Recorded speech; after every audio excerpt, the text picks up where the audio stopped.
Hello guys, gals, and non-binary pals, TWK here, and welcome to my stream of conscious style video on the towns from Final Fantasy VII Remake and Rebirth!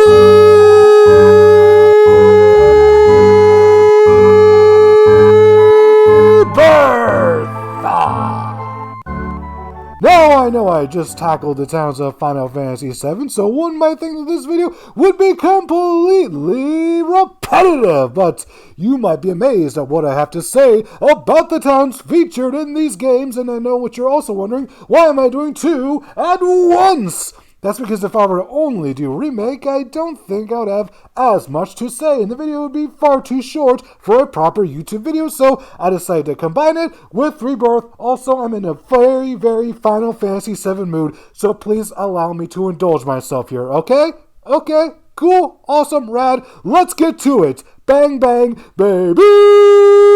Our first set of towns are within the megacity known as Midgar, or at least the lower slums of the Ubertropolis. We're starting with Sector 7 thanks to this game's feature of chapter selection, which really should be standard issue in more games. Nevertheless, this place unsurprisingly is a massive dump. I don't think there's a single plant to be found in the entire sector, so it's surprising that anyone can have any type of decent health unless they just import their greens. I can honestly say that this is one of the lesser areas one would want to raise their kids in, but not the absolute worst. Next is the Wall Market. Don't worry, I'm not skipping anything, just trust me, okay?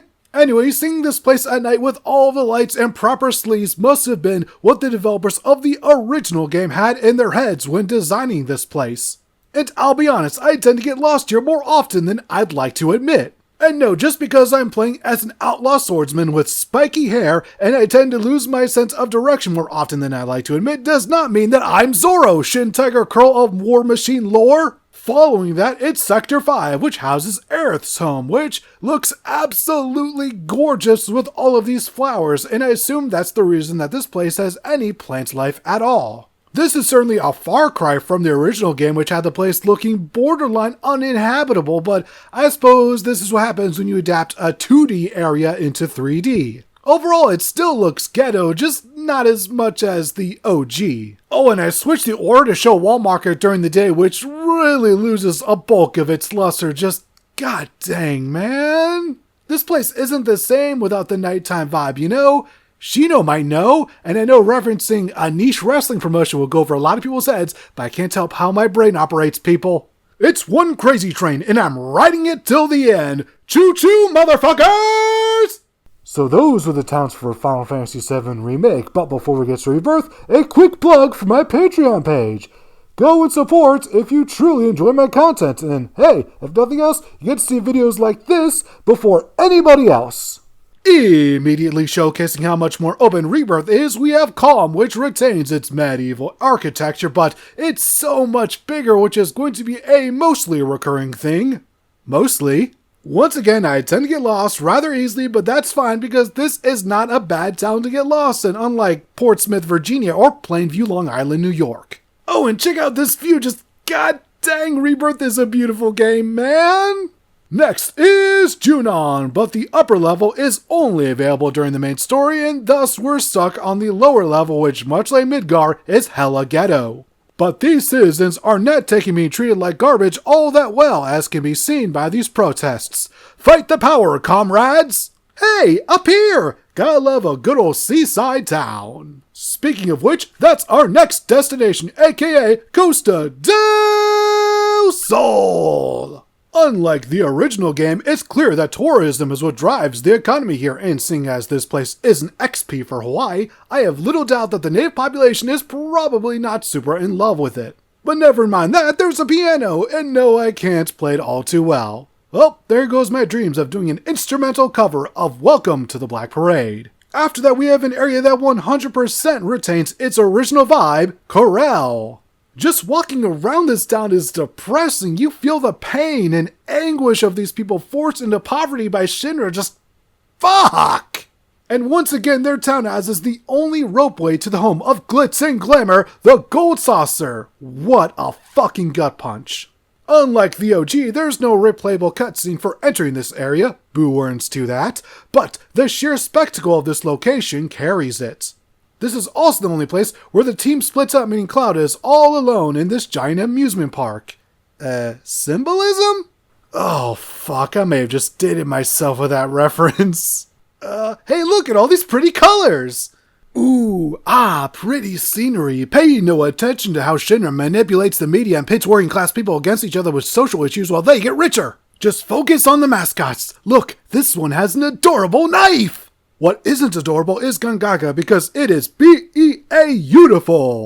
Completely connected with nature, and I still can't get over how good Rebirth looks. What demonic deal did you make, Square? Regardless, I'd say selling your soul was worth it because my eyes are loving what they are peeping.